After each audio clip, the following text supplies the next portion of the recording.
यहाँ, ठीक है।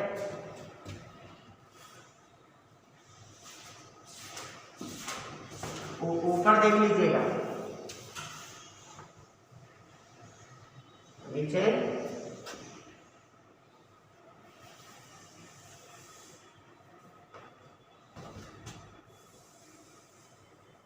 देखिए एक बहुत ही इम्पोर्टेंट चैप्टर आज स्टार्ट हो रहा है।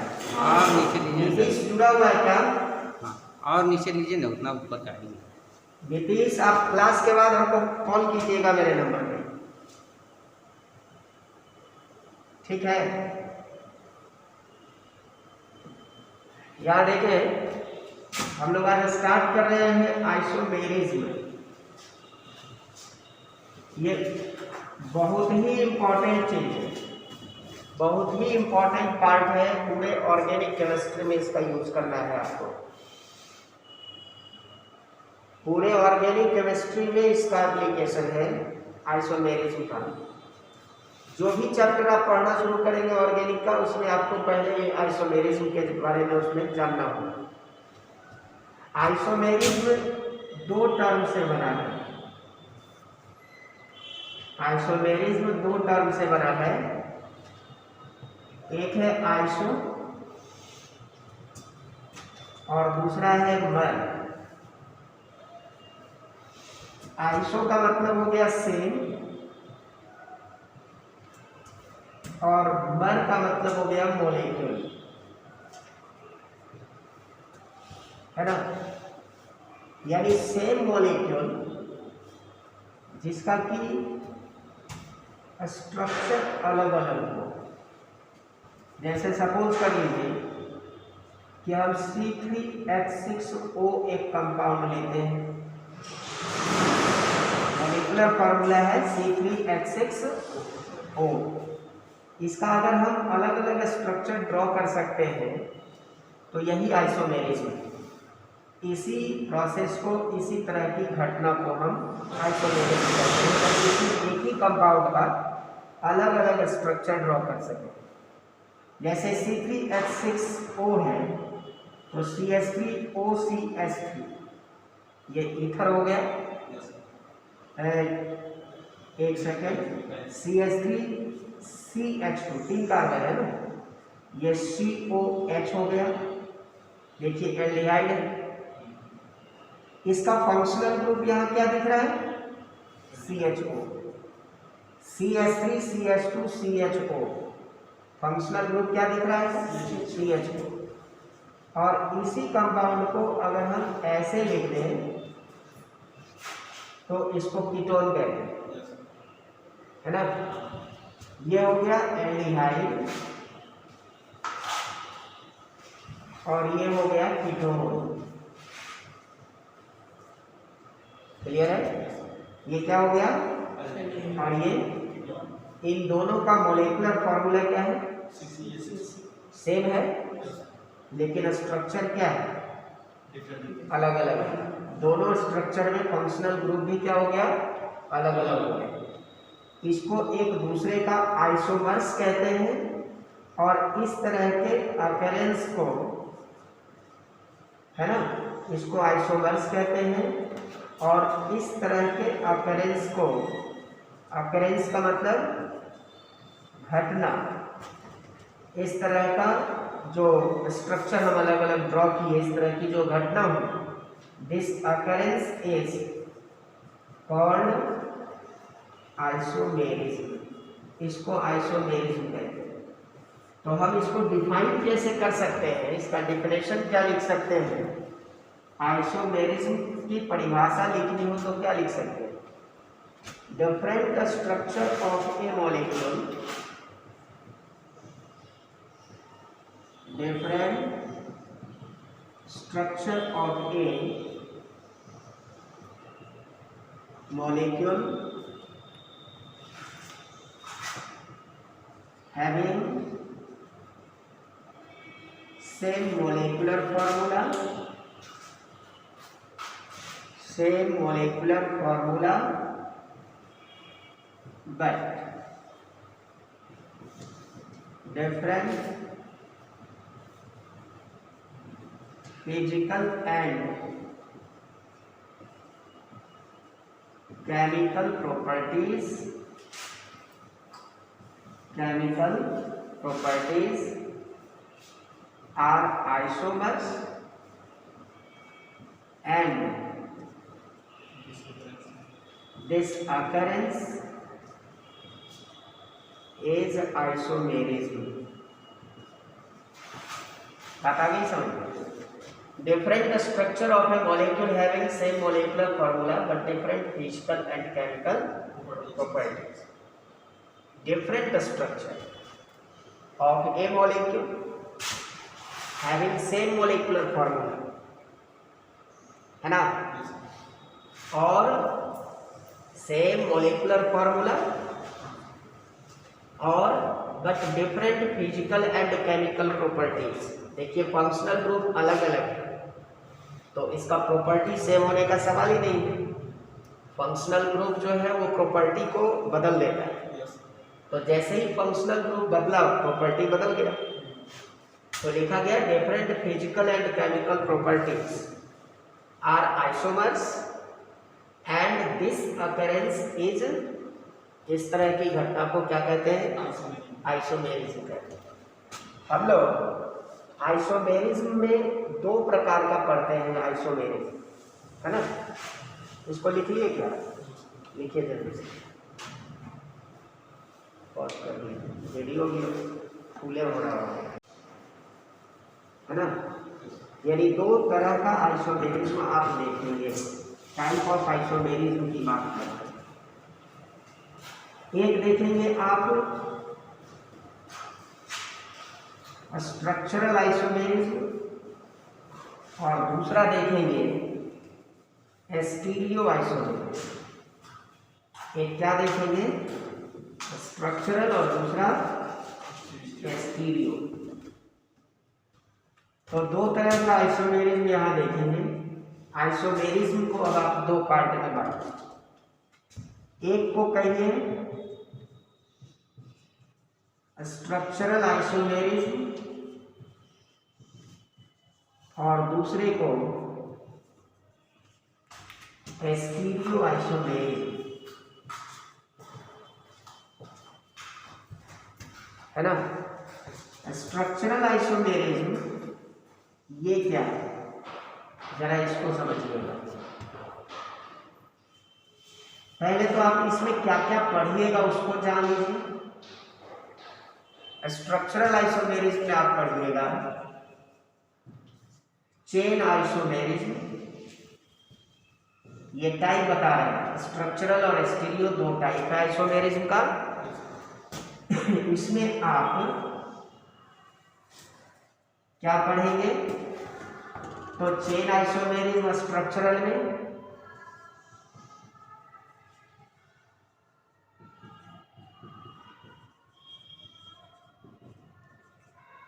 रिंग चेन आइसोमेरिज्म, तीसरा पोजीशन आइसोमेरिज्म, चौथा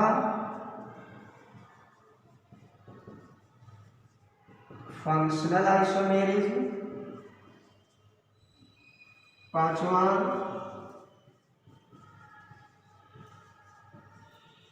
मेटामेरिज्म और छठा tautomerism. Chain, ring chain, position, functional, Meta और टॉटो, ये इतने टाइप का पढ़ेंगे आप स्ट्रक्चरल आइसोमेरिज्म में। और स्टीरियो आइसोमेरिज्म को दो पार्ट में बांटेंगे, है ना। एक को कहेंगे configurational isomerism,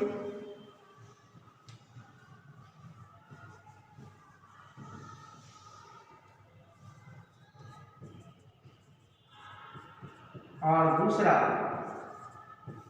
conformational isomerism.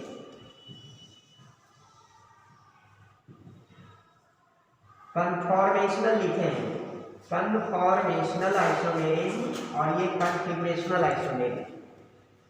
Configurational isomerism में दो टाइप, एक को कहेंगे आप कॉन्फ़िगरेशनल आइसोमेरिज्म में दो टाइप, एक को कहेंगे आप ज्योमेट्रिकल आइसोमेरिज्म और दूसरे को ऑप्टिकल आइसोमेरिज्म। कॉन्फ़िगरेशनल आइसोमेरिज्म में दो टाइप कहेंगे, ज्योमेट्रिकल आइसोमेरिज्म और ऑप्टिकल आइसोमेरिज्म।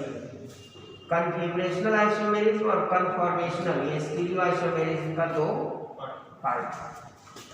इसमें कॉम्पिटिटिव लेवल पे अगर देखें तो स्टीरियो आइसोमेरिज्म ज़्यादा इम्पॉर्टेंट है। ऐसे ये पूरा सिलेबस है आपका, इसलिए ये सब भी इम्पॉर्टेंट है। इसमें स्ट्रक्चरल आइसोमेरिज्म में टॉटोमेरिज्म सबसे ज़्यादा इम्पॉर्टेंट है, जानना सब कुछ, लेकिन सबसे ज़्यादा इम्पॉर्टेंट यहाँ ये है। और स्टीरियो आइसोमेरिज्म कंप्लीट जो आप इसमें पढ़ेंगे ये सब इम्पॉर्टेंट है, ध्यान रखना।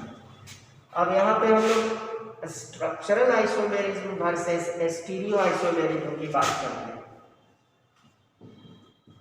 यानी स्ट्रक्चरल क्या है? स्ट्रक्चरल आइसोमेरिज्म वर्सेस VS लिखे, VERSUS लिख सकते हैं, वर्सेस स्टीरियो आइसोमेरिज्म। अब देखिए स्ट्रक्चरल क्या है, ये हेडिंग दे देंगे और लिखेंगे structural isomerism is that in which isomers have different connectivity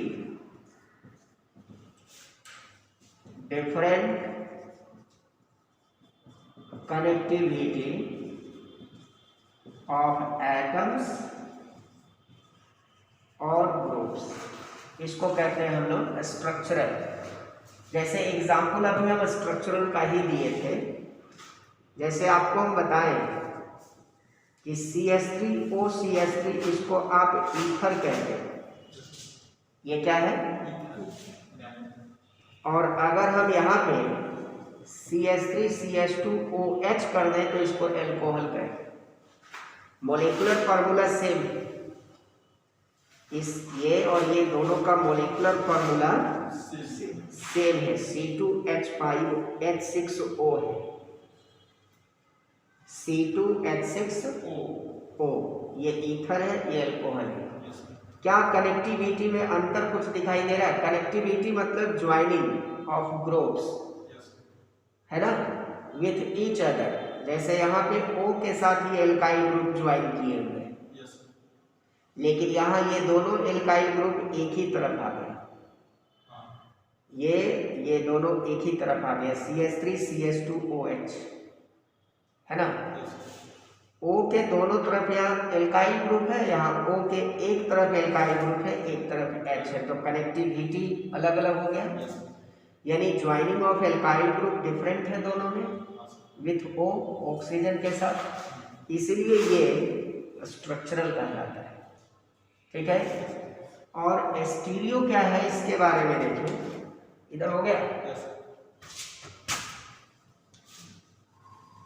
stereo isomerism क्या है इसके बारे में देखते हैं।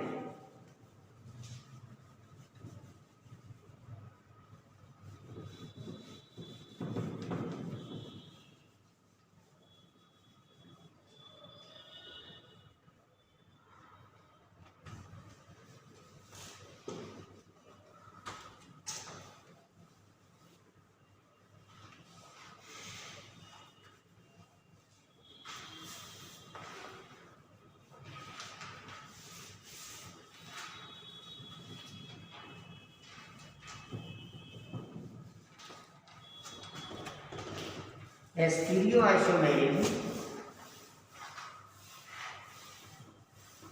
वेयर एस क्यों लिखे? क्योंकि हम स्ट्रक्चरल वर्सेस स्टीरियो कर रहे हैं, तो कंपैरिजन कर रहे हैं दोनों को। Stereo isomerism is that in which isomers have same connectivity of atoms or group, but they have different arrangement of groups around bond और सेंटर। क्या लिखा गया कि whereas stereo isomerism is that in which isomers have same connectivity. Connectivity में कोई जैसे यहाँ connectivity बदल गया ना, एल्काइल ग्रुप दोनों तरफ था तो ये एक तरफ आ गया, कनेक्टिविटी बदला। यहाँ कनेक्टिविटी नहीं बदलेगा, अरेंजमेंट बदल जाएगा। अगर कोई ग्रुप आगे है तो पीछे आ जाएगा, सेम सेंटर पे, सेम बॉन्ड के अराउंड। अगर कोई ग्रुप ऊपर है तो नीचे आ जाएगा। इस तरह का अरेंजमेंट हो सकता है एक सेंटर पे बॉन्ड के अराउंड, लेकिन कभी भी कनेक्टिविटी नहीं बदलेगा। जिस सेंटर पर जो एटम जो ग्रुप मौजूद है उसी सेंटर पर रह करके वो सिर्फ अपना अरेंजमेंट चेंज करेगा। समझ रहे हैं? उसी को कहते हैं हम लोग स्टीरियो। क्लियर है? जैसे यहाँ देखिए, एक सिंपल सा एग्जाम्पल हम बता रहे हैं कि अगर यहाँ ए है और यहाँ बी है, तो इस सेंटर पर और इस सेंटर पे दोनों पे ए और बी सेम साइड में है। अगर यहाँ ए इस तरफ रह जाए और बी अपोजिट साइड में चला जाए सेंटर के, सेंटर कौन है? सेंटर कार्बन है। तो ए सेंटर सी पे, यहाँ पे ये जो सी सेंटर है कार्बन है, इस पर ए और इस पर बी दोनों सेम साइड में है। यहाँ अब दोनों क्या हो गया? अपोजिट हो गया, ऊपर नीचे हो गया। इसी को स्टीरियो कहते हैं, यही स्टीरियो है। समझ रहे हैं बात? क्या बी उठकर इस पर आ गया क्या, या ए उठकर इस पर चला गया क्या? नहीं, कनेक्टिविटी जहां जो जैसे वैसे ही रहेगा, सिर्फ अरेंजमेंट बदलेगा। जैसे एक एग्जाम्पल देते हैं, सी है, एच है, ओ एच है और COOH है। लैक्टिक एसिड आप इसको कहते हैं। यहाँ पे COOH, ये क्या हो गया? यहाँ H अगर हम हटा दें, यहाँ CH3 लिख दें H, तो आगे एक बात की चर्चा हम लोग करेंगे, कायरल सेंटर, कायरल, लेकिन अभी नहीं, बाद की बात है। ये सेंटर जो देख रहे हैं, ये सेंटर जिसको एस्टेरिक साइन से हम रिप्रेजेंट किए, इसके दोनों तरफ, चारों तरफ सेम ग्रुप है या डिफरेंट है? डिफरेंट ग्रुप है। और इसमें हमको दिख रहा है कि OH राइट साइड में है ना। इसमें ये जो कंपाउंड है लैक्टिक एसिड, इसमें OH किधर है? राइट साइड में है ना। अगर हम इसमें इस सेंटर जिसको स्टेरिक साइन से रिप्रेजेंट किए, इस सेंटर पर जो OH राइट साइड में, इसको हम चेंज कर दें और एग्जाम्पल यहाँ लिख रहे हैं, ध्यान देंगे, H है, OH और C है। O को हम इधर ले लें OH को, और यहाँ CH3 और H का, तो कोई दिक्कत है? अरेंजमेंट बदल गया कि नहीं बदला? OH जो राइट साइड में था अब किधर आ गया? ये स्टीरियो है, इसी को स्टीरियो कहते हैं। सेंटर जो C है, इस सेंटर पर ही ना OH लगा हुआ है, तो यहाँ क्या है? C पे ही है कि दूसरे पे चला गया? C पर ही है। कोई एटम अपना जगह कहीं से चेंज किया है? नहीं किया। सेंटर के अराउंड जो एटम लगा हुआ था, वो जो ग्रुप लगा हुआ था, वही एटम और ग्रुप यहाँ लगा हुआ है। अंतर सिर्फ हुआ कि यहाँ OH राइट में है, इसमें OH लेफ्ट में आ गया। ये अरेंजमेंट वेरी किया, बाकी कुछ नहीं। कोई दिक्कत है इसमें? इसी को कहते हैं हम लोग स्टीरियो। समझ में आ गया? इस तरह जरा नोट करें, इधर लिख लिए हो तो बोलिए।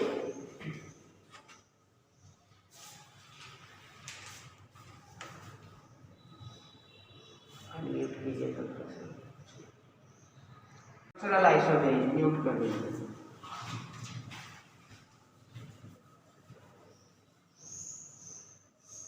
इधर दाएं कि बाएं?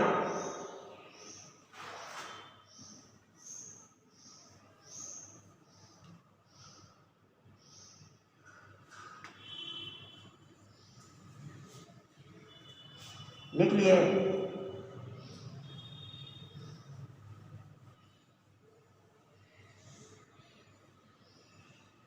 लिख लिए?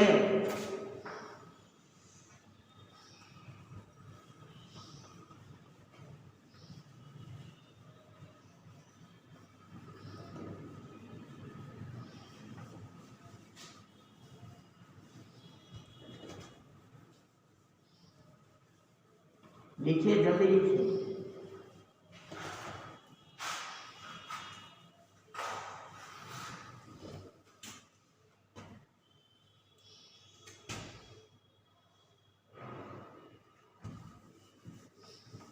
हेडिंग दीजिएगा स्ट्रक्चरल आइसोमेरिज्म।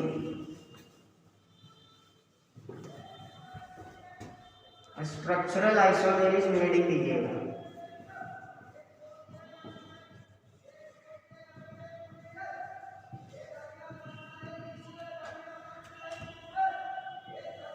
स्ट्रक्चरल आइसोमेरिज्म में पहला हम लोग क्या देखें? स्ट्रक्चरल किसको कहते हैं ये तो आप समझ गए।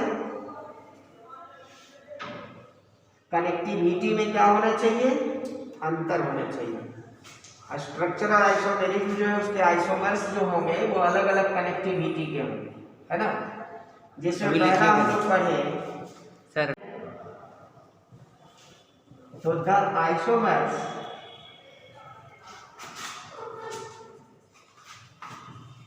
which have different isomers which have different length of main nomenclature पढ़े होंगे आप लोग, उसमें हम बताए होंगे मेन चेन मतलब प्रिंसिपल चेन। नोमेनक्लेचर पढ़े हैं ना, तो उसमें बताए होंगे मेन चेन। मेन चेन का मतलब क्या हो गया? प्रिंसिपल चेन, जिसको पीसी बार बार सुनते होंगे, उसी को मेन चेन कहते हैं।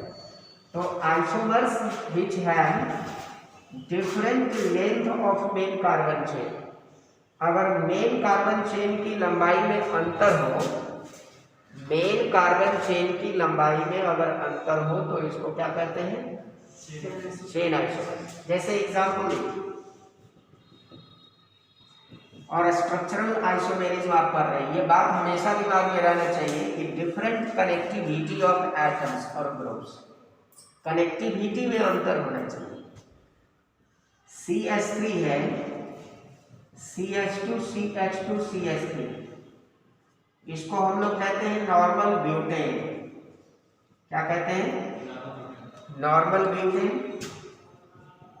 और यहाँ अगर हम चेन की लंबाई चेंज कर दें, CH3 CH के साथ या CH3 और CH3, ये मेन चेन ये है और यहाँ पर मेन चेन ये है।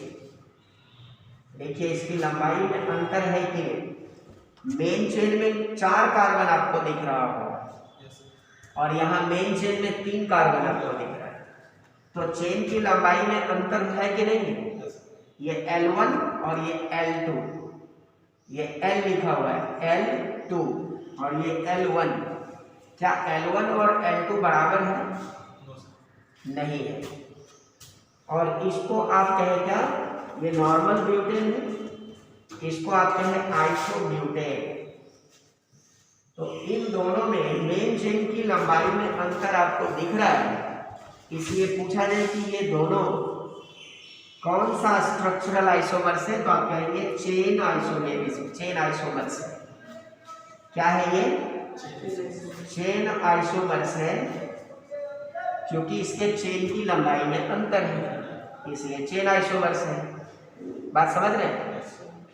और यहाँ पे आप देखिए कि इसमें प्रत्येक जो एल्काइल ग्रुप है, 4 एल्काइल ग्रुप मिलकर बना है ब्यूटेन, हर एक कार्बन एक एल्काइल ग्रुप है, तो 4 एल्काइल ग्रुप मिलने से बना है ब्यूटेन।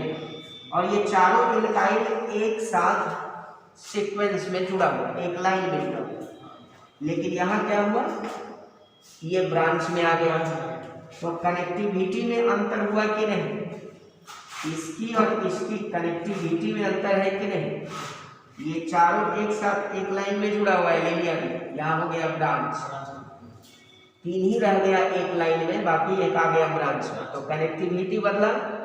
तो स्ट्रक्चरल तो यही कहता है कि आइसोमर्स हैव डिफरेंट कनेक्टिविटी, है ना, ऑफ एटम्स और ग्रुप्स।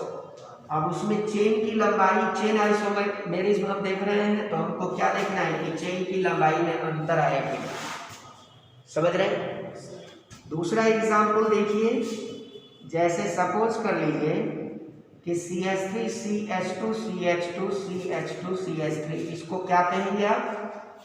तो नॉर्मल पेंटेन, 5 कार्बन दिख रहा है ना, तो क्या हो गया, 2 4 1 5 कार्बन है, स्ट्रेट चेन है, तो नॉर्मल पेंटेन। अगर हम यहाँ इसमें ब्रांच ले लें, ये CH3 है, CH2 CH3, तो इसको क्या कहेंगे? आइसोपेंटेन। और अगर हम CH3 CH3 तो इसको क्या कहेंगे? इसको नियोपेंटेन। क्या कहेंगे इसको? आप देखिए यहाँ पे इसमें कार्बन चेन की लंबाई ये L1 है, और ये कार्बन चेन की लंबाई यहाँ L2 है, और ये देखिए कार्बन चेन की लंबाई L3। तो मेन चेन, ये तो स्ट्रेट है, तो स्ट्रेट चेन तो ऑलरेडी मेन चेन है, लेकिन ब्रांच में आप देखिए ये मेन चेन हुआ। मेन चेन किसको कहते हैं? पीसी को। और पीसी कैसे सिलेक्ट करते हैं? लॉन्गेस्ट चेन के रूप में सिलेक्ट करते हैं। तो लॉन्गेस्ट चेन ये है, तो ये L2, और ये हो गया इसका लॉन्गेस्ट चेन, तो L3। तो यहाँ पे L1 L2 और L3 ये तीनों बराबर नहीं है, इसलिए ये तीनों चेन आइसोमर्स का एग्जाम्पल है। बात आई समझ में? लिखे जल्दी।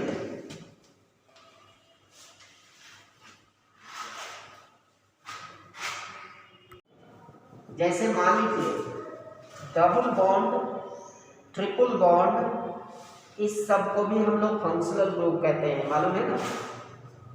क्या कहते हैं इसको? फंक्शनल ग्रुप कहते हैं। फंक्शनल ग्रुप में डबल बॉन्ड भी आता है, ट्रिपल बॉन्ड भी आता है। जो प्रायोरिटी टेबल लिख रहे होंगे उसमें आप देखे होंगे, वहाँ डबल बॉन्ड ट्रिपल बॉन्ड को भी लिए हैं नोमेनक्लेचर में। तो अगर मान लीजिए कि कोई चेन ऐसा है जिस चेन में आपको डबल बॉन्ड दिख रहा है, तो ये ख्याल रहे कि इसका चेन आइसोमर्स जो बनेगा उसमें चेन की लंबाई में अंतर होना चाहिए, सिर्फ डबल बॉन्ड के पोजीशन में कोई अंतर नहीं आना चाहिए। ये देखिए मेन चेन ये है, स्ट्रेट चेन को ही मेन चेन कहते हैं।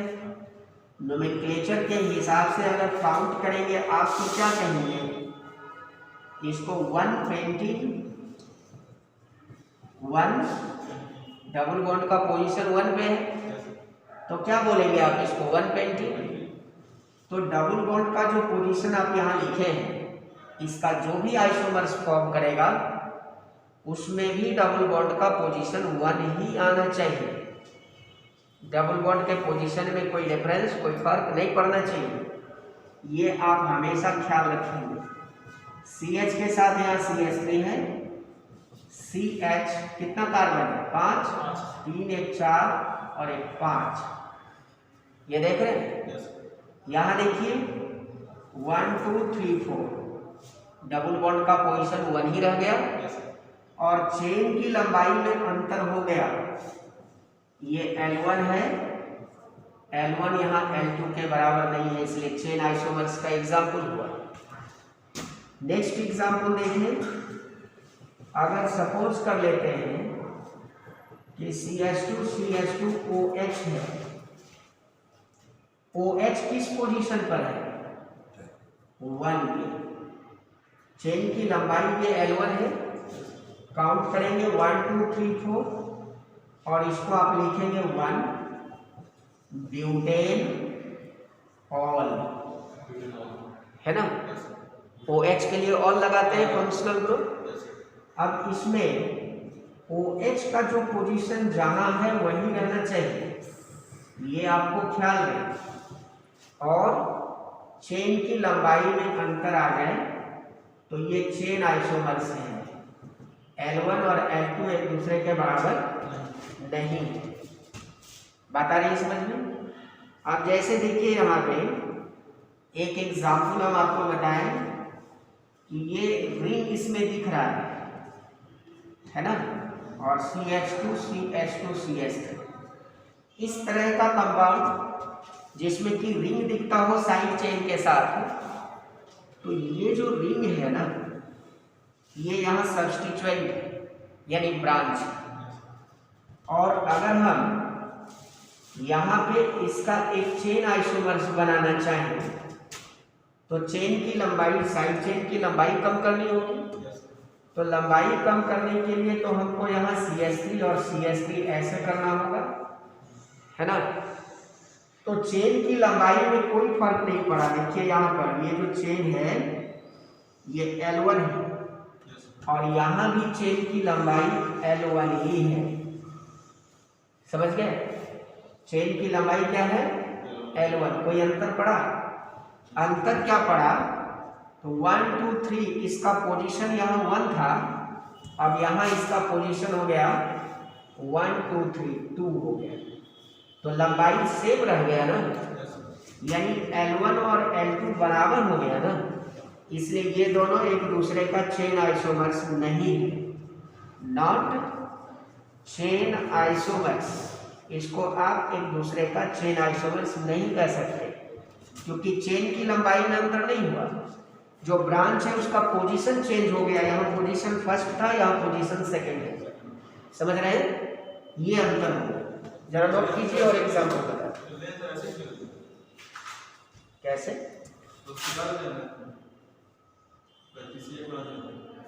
अभी आपसे हम जब पूछे तो तोता है कि रट गए, शिकारी आएगा दाना डालेगा जाल बिछाएगा, लोभ से फंसना नहीं, और फिर भी फंस गए, तो याद CH3 CH2 C double bond O CH3, इस CO का पोजीशन क्या है 1 2 3 4 5, CO कीटोन ग्रुप है, पोजीशन सेकेंड पे आया है।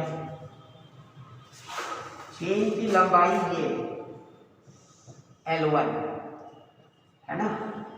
अगर हम यहाँ पे इसका पोजीशन डेफिनेट रखते हैं, है ना, तो फाइनली हम क्या कॉन्सेप्ट आपको दे रहे हैं? तो कॉन्सेप्ट आपको हम ये दे रहे हैं कि अगर कोई फंक्शनल ग्रुप चेन में मौजूद हो, इवन की डबल बॉन्ड या ट्रिपल बॉन्ड भी चेन में मौजूद हो, तो चेन आइसोमर्स तभी बनेगा जब उस फंक्शनल ग्रुप का पोजीशन चेंज न होकर सिर्फ कार्बन चेन की लंबाई में ही अंतर हो, तो चेन आइसोमेरिज्म होगा। ये कॉन्सेप्ट आपको हम दे रहे हैं। अभी हम ऐसा फंक्शनल ग्रुप लगाकर बहुत सारा एग्जाम्पल आपको दे दिए, फिर से एक बार आप सुन लीजिए स्पष्ट रूप से कि अगर कार्बन चेन के साथ साथ फंक्शनल ग्रुप भी चेन में मौजूद हो, even double bond triple bond भी मौजूद हो, तो उसका जो पोजीशन है वो पोजीशन उसका बरकरार रहना चाहिए। सिर्फ कार्बन चेन की लंबाई बदले, बाकी कुछ नहीं चेंज होना चाहिए, तो चेन आइसोमर्स है। समझ रहे? जैसे यहाँ CH3 के साथ यहाँ CH3 लिए और C double bond O CH3 है। देखिए चेन की लंबाई में अंतर आ गया, यहाँ 5 कार्बन था, यहाँ 4 कार्बन थे, लेकिन ये L2 हो गया। लेकिन काउंटिंग की बात जब हम करें तो 1 2 3 4 CO के पोजीशन में कोई अंतर, इसलिए ये चेन आइसोमर्स का एग्जाम्पल है। समझ रहे? अब यहाँ देखिए दूसरा कॉन्सेप्ट, दूसरा type ring chain isomerism. Ring chain isomerism. ये रिंग चेन आइसोमेरिज्म क्या कहता है? तो ये कहता है कि आइसोमर्स जो हो उसका रिंग अलग अलग होना चाहिए। आइसोमर्स का मीनिंग समझ रहे हैं ना? कंसेप्ट को एकदम अरेंज्ड फॉर्म में दिमाग में रखिएगा। आइसोमर्स मतलब सेम मोलेकुलर फॉर्मूला, एक ही कंपाउंड जिसका अलग अलग स्ट्रक्चर होगा। समझ रहे हैं? उसमें भी हम क्या कर रहे हैं? स्ट्रक्चरल। तो स्ट्रक्चरल का मतलब क्या? Isomers have different connectivity of atoms या ग्रुप्स। ये देखिए यहाँ चेन में 5 कार्बन था, चेन में 4 ही बचा, यानी कनेक्टिविटी बदल गया, CH3 ब्रांच में आ गया, है ना? तो डिफरेंट कनेक्टिविटी, ये सब कॉन्सेप्ट जो दिमाग में रखना है। या स्ट्रक्चरल मतलब डिफरेंट कनेक्टिविटी, स्ट्रक्चरल आइसोमेरिज्म मतलब क्या? डिफरेंट कनेक्टिविटी, ये इसका कॉन्सेप्ट हुआ। आइसोमेरिज्म जैसे ही कहे तुरंत दिमाग में बात आना चाहिए कि different structure same molecular formula, और अलग अलग आइसोमर्स का जो प्रॉपर्टीज होगा वो क्या होगा? अलग अलग होगा, सेम प्रॉपर्टी नहीं होगा। लिखे हैं डेफिनेशन में, लिखे ना, जितनी बात हम बोल रहे हैं सब हम लिख दिए हैं। अब आपको कॉन्सेप्ट में रखना है कि आइसोमर्स का प्रॉपर्टीज सेम नहीं होता है। आइसोमर्स जो है इसका फिजिकल केमिकल प्रॉपर्टीज क्या होता है? अलग अलग। रिंग चेन आइसोमेरिज्म की बात हम कर रहे हैं। रिंग चेन आइसोमेरिज्म का मतलब हो गया कि the structural isomerism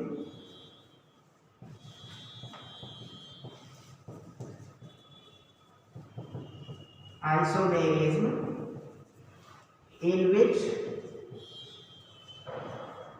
isomers have different ring, है ना?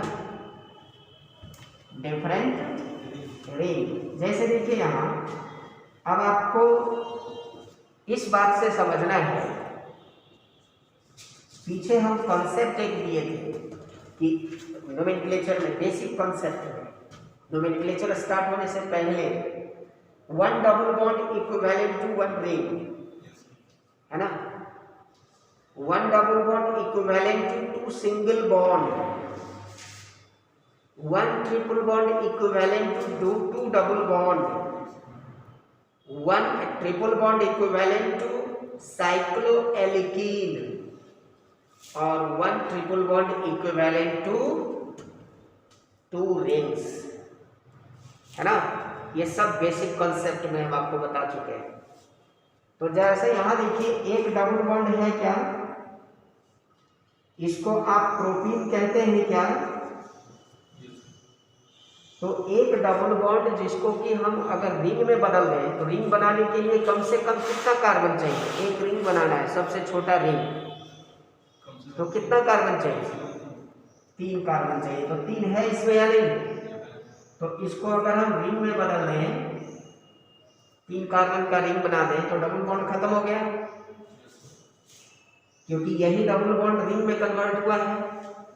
और इस मॉलिक्यूल में चूंकि 3 कार्बन है, तो 3 कार्बन का रिंग बना दिए, इसको हम साइक्लोप्रोपेन कहेंगे। अब आपसे कहा जाए कि ये प्रोपीन और साइक्लोप्रोपेन क्या एक दूसरे का आइसोमर्स है, तो आप कहेंगे है, क्योंकि यहाँ रिंग नहीं है और यहाँ रिंग बना है, इसलिए ये दोनों एक दूसरे का रिंग चेन आइसोमर्स है। नहीं समझे? बात आ गई समझ में? क्या लिखे हैं यहाँ? आइसोमर्स है डिफरेंट रिंग। तो यहाँ पर एक रिंग है और यहाँ रिंग नहीं है, तो डिफरेंट हुआ कि नहीं? तो ये आइसोमर्स है एक दूसरे से। नेक्स्ट एग्जाम्पल देखिए, उसी का बता रहे हैं, रिंग चेन आइसोमर्स का ही एग्जाम्पल बता रहे हैं नेक्स्ट। तो यहाँ पे देखिए नेक्स्ट एग्जाम्पल, ये एग्जाम्पल फर्स्ट है। एग्जाम्पल सेकेंड देखिए, जैसे CH3 CH2 CH2 CH double bond CH2, इसमें कितने कार्बन है? 5। एक रिंग बनाने के लिए कम से कम कितना कार्बन चाहिए? तो 3 कार्बन का अगर हम एक रिंग बना देते हैं तो साइड चेन में 2 कार्बन बच गया, है ना। और अगर हम 4 कार्बन का रिंग बना देते हैं तो साइड चेन में 1 कार्बन बच गया। 4 कार्बन का भी बना सकते हैं ना। और मैक्सिमम कितने कार्बन का बना सकते हैं? 5 कार्बन का। तो 5 कार्बन का बन गया, इसलिए ये सब ये सब एक दूसरे का क्या हो जाएगा? रिंग चेन आइसोमर्स कहलाएगा। क्या कहलाएगा? रिंग चेन आइसोमर्स कहलाएगा। कोई दिक्कत है इसमें? इस तरह से जरा लिखे जल्दी।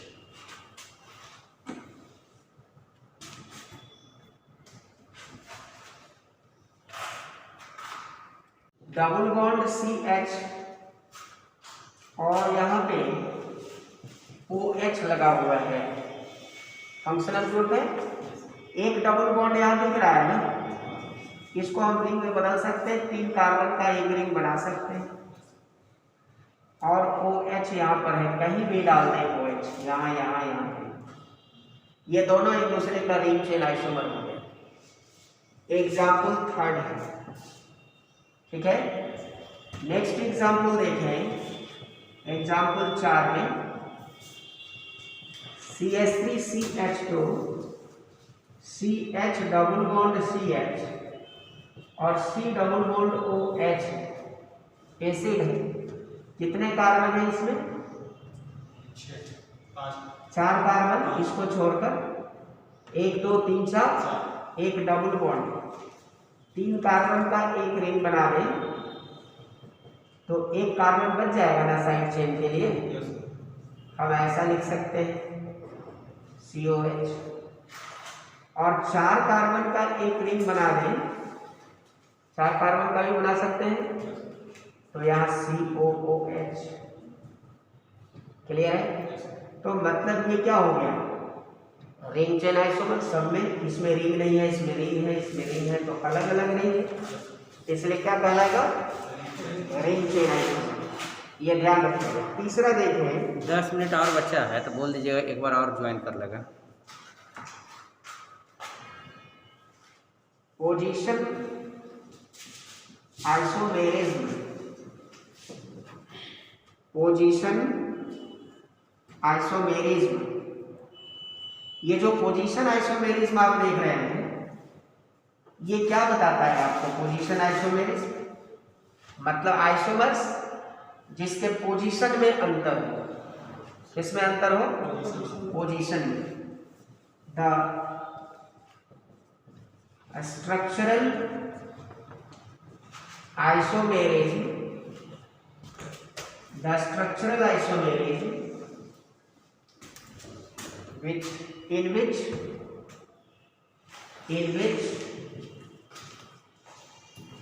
isomers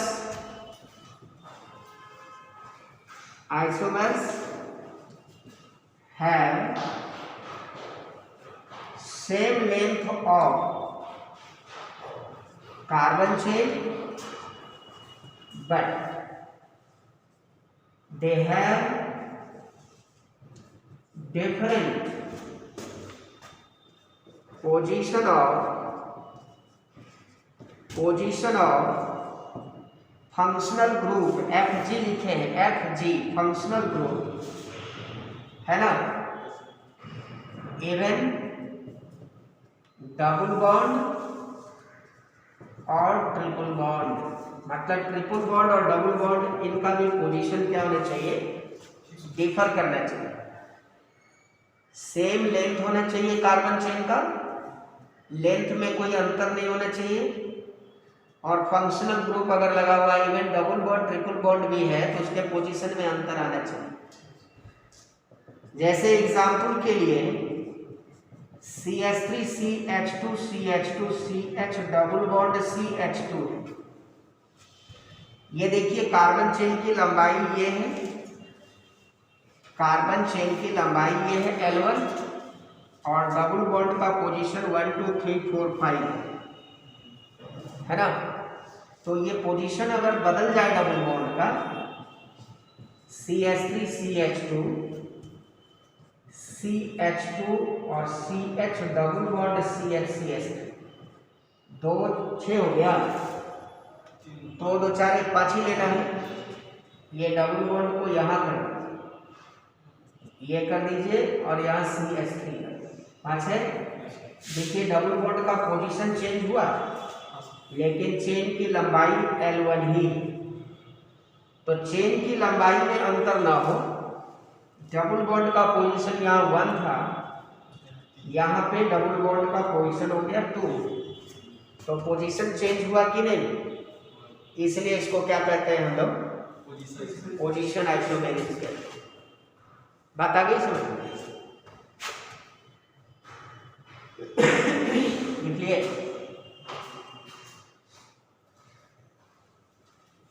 5 मिनट का समय बचा हुआ है, इसका एग्जाम्पल देख लीजिएगा, तो एक बार और हो सकता है ज्वाइन करना पड़े, कर लीजिएगा ज्वाइन, एक बार और आप लोग ज्वाइन कर लीजिएगा, क्योंकि इसका एग्जाम्पल हम खत्म कर दें और बाकी 4 मेटामेरिज्म फंक्शनल ये सब अगले दिन देखेंगे।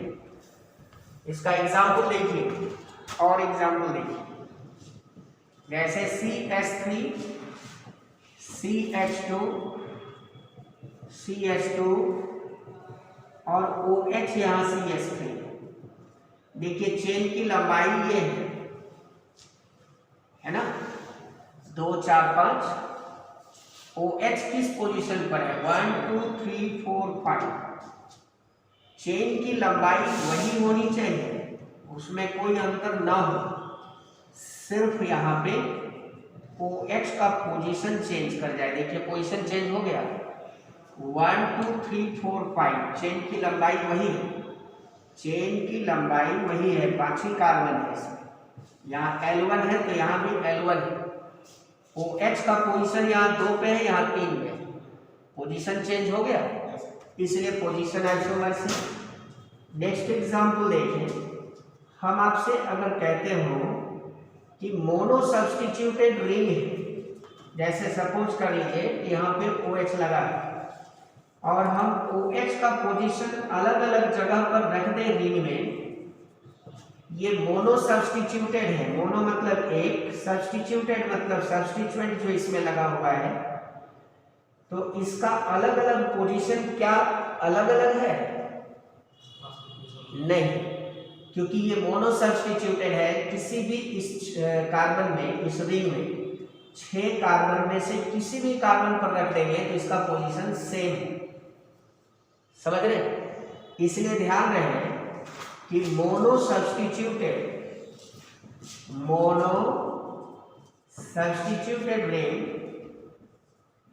rings do not show position isomers या आइसोमेरिज्म, ये पोजीशन आइसोमेरिज्म शो नहीं करता, समझ गए?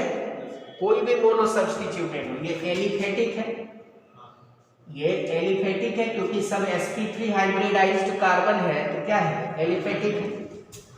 और अगर हम यहाँ कहते हैं कि एरोमेटिक रिंग अगर हम लें, बेंजीन रिंग लें, जैसे एग्जाम्पल के लिए इस केस में भी अगर मोनो सब्स्टिट्यूटेड एरोमेटिक रिंग है, जैसे मोनो सब्स्टिट्यूटेड, तो इसके पोजीशन को हम अगर चेंज करते चले जाएं OH के पोजीशन को, तो क्या ये आइसोमर्स हो जाएगा? नहीं, ये पोजीशन आइसोमर्स नहीं होगा। नॉट पोजीशन आइसोमर्स, कॉन्सेप्ट यहाँ लिख दिए है ना, यहाँ लिख दिए हैं कॉन्सेप्ट। यही दिमाग में हमेशा फिक्स कर देना है कि रिंग अगर एक ही सब्स्टिट्यूएंट के साथ आया है तो वो पोजीशन आइसोमर्स नहीं दे सकता है, कभी नहीं। समझ रहे हैं? और नेक्स्ट एग्जांपल के लिए अगर हम यहाँ पे कह दें कि ये OH है और F है, और यहाँ पे ये OH है और F है, और OH है और F, तो देखिए